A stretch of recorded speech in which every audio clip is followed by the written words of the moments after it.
Hey, everybody, and welcome to another episode of AI Security Operations, where today we're going to cover some of the latest news stories involving IAM issues with agent privileges, JavaScript, AI generated attacks, as well as a couple other stories. But first, we'd like to say that this episode is brought to you by Black Hills Information Security for all of your pen testing needs. We also do SOC services and anything security related you might need, reach out to us at blackhillsinfosec.com. Also, check out Anti-Siphon Training, where we have training that is put together by our experts in the field who are doing this stuff day in and day out.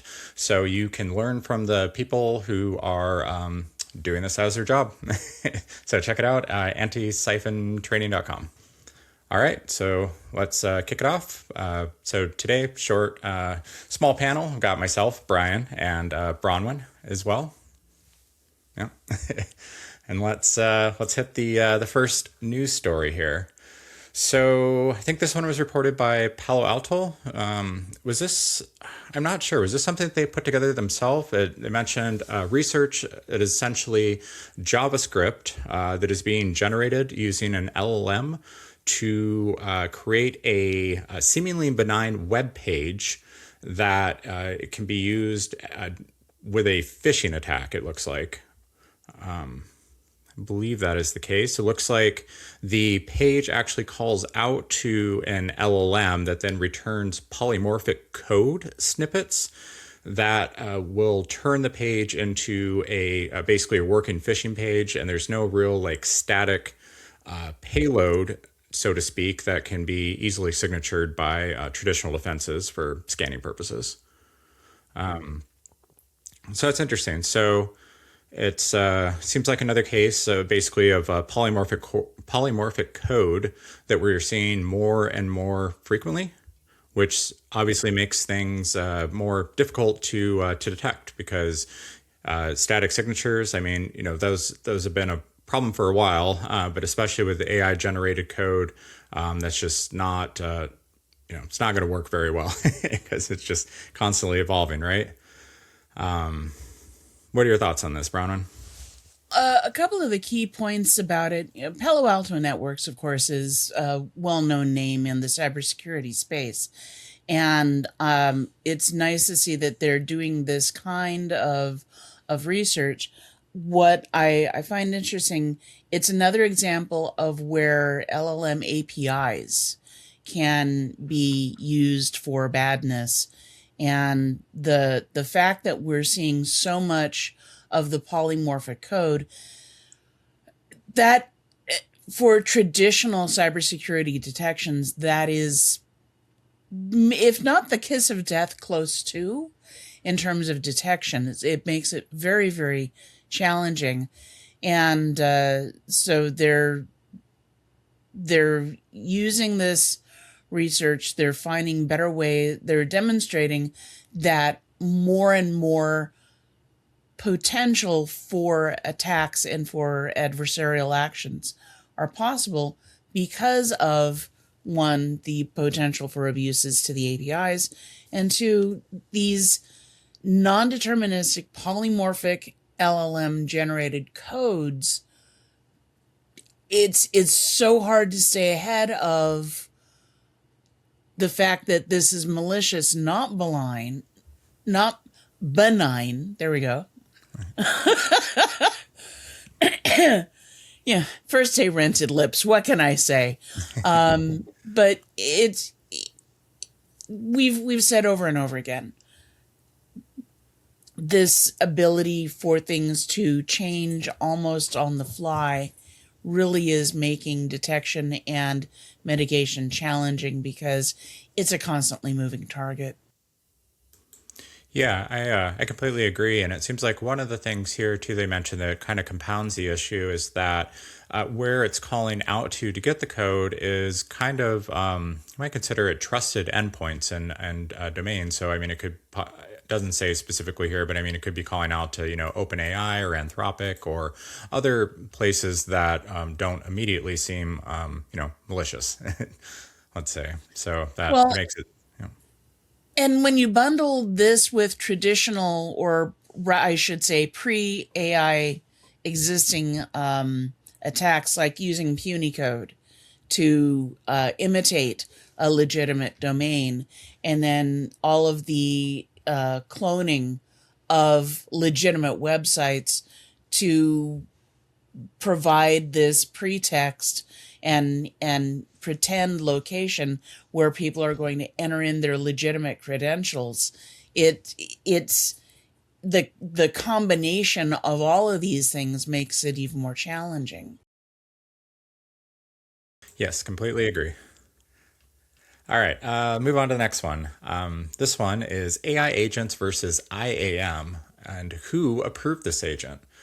So it looks like one of the issues that we're running into is that people are wanting to deploy agents to help with task acceleration, with automation, and to start performing more and more tasks on behalf of people without people needing to necessarily intervene. And so with that, what comes along with that is, or rather, I should say, to facilitate that, the agents have to have certain levels of privileges to be able to perform these actions, right? And so I think that what this article is probably touching on is cases where people they're like, hey, I don't know exactly what privileges this needs, so I'm just going to go ahead and I'm going to grant them all. And I could see how people might quickly fall into that trap, especially when we're talking about AWS. There's so many different services that are part of AWS. So recently, I was putting together the chatbot that we've been discussing, working on kind of a proof of concept to tie into our training material, and implementing this in AWS. And it was a constant fight of try to run this this little proof of concept and then get a service permission error. And now I got to go grant access to that specific service and then rinse and repeat. And, by the time I was done with it, I mean, there were 8 different services that I had to independently disable. Now, if someone wanted to, you can take a shortcut there and you can just star it. So you could do, bedrock star or whatever. And I'm guessing that that's probably one of the issues that we're really seeing with this. Well, one of the things about all of these agents is that they don't just automate user actions, they do expand the capability by being able to do things without waiting for a human to provide direction. But that's the double-edged sword, is because now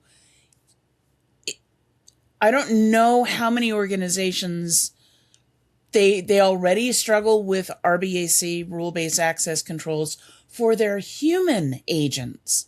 And now we're adding into the mix these automated synthetic agents, and they're getting even less supervision in some cases than the humans are. Yeah, humans nowadays, they have to watch out for keyloggers and all sorts of surveillance being performed by their employers. But who's watching the synthetic agents? And if you give them root access, oh my God, it's truly, truly terrifying. So it's the article is in the Hacker News. Who approved this agent? Rethinking access, accountability, and risk in the age of AI agents. And it really does go through how caution needs to be used when providing access to these unsupervised or barely supervised agents before you give them the keys to the castle. And again, it's back to the fundamentals. RBAC, IAM, which I know is overloaded, but it's, who has, it's about the identity, the management, and authentication for not only humans, but now for these synthetic agents as well. When you're developing these tools, be very cautious when you're defining your scope. Least privilege is not just a fancy term. It really will save your bacon if applied properly. All right, cool. So let's see, kick off the next one here. So NIST is focusing on securing AI agents within critical infrastructure and considering them part of the critical infrastructure, it looks like, rather than just IT helpers. And so trying to put together risk categories such as maybe autonomy, delegated authority, identity, data access, and operational safety risks. They do actually, looks like they might have a public comment period for this. So they're still very much developing the standard, it sounds like, but at least they are looking to, or kind of, focusing more on what are the risks within for AI agents used within government and critical infrastructure environments, and I think that this is great because it did seem a little bit slow for standards to start being adopted around AI security and the frameworks that we can all kind of point to and use for reference. So it looks like this is just kind of another step in that direction of trying to get together standardizations that we can all agree upon. So the original post that we got this story from came from a LinkedIn article, and they were in turn referring to an article from the Cybersecurity Dive. Never heard of them, but it sounds interesting. I should explore definitely. And yeah, they're talking about how NIST is actively seeking input from industry partners. And that's one of the nice things about NIST historically, is the interaction between people who are in the industry and the government agency. That's been historical. Again, everything seems in flux these days, but hopefully that will remain unchanged. And the idea is to find out what people on the front lines are seeing as far as the security risks that are arising from, or possibly could be mitigated by agentic AI systems. And that's a wonderful thing to be exploring. Is, as mentioned before, we have polymorphism. We have the ability to ramp up very realistic fraudulent websites quickly now, especially using all of these agents and various data-driven tools. And I think that in the long run, it really is going to be AI versus AI, kind of the spy versus spy thing from days of yore, but brought up and made current, where now whoever has the best AI wins. If you have a good AI as a defender, then hopefully, obviously, it would be better at defending your systems and possibly anticipating those polymorphic twists and turns that an adversary would be implementing. So good news on the cooperation and looking ahead to solve the problem as quickly as possible, because it's only going to get worse from here. Yeah. Oh, Lordy. All right, let's hit our final one here. So Tenable One AI Exposure. So quickly, for those of you who aren't familiar, Tenable creates a variety of security products, but Nessus Vulnerability Scanner is certainly one of their more well-known products that has been around for quite a while and is certainly one of main kind of standard tools that a lot of firms use. But it looks like they are putting out what they are calling One AI Exposure, with the aim of it being to kind of map out and secure AI usage across an organization.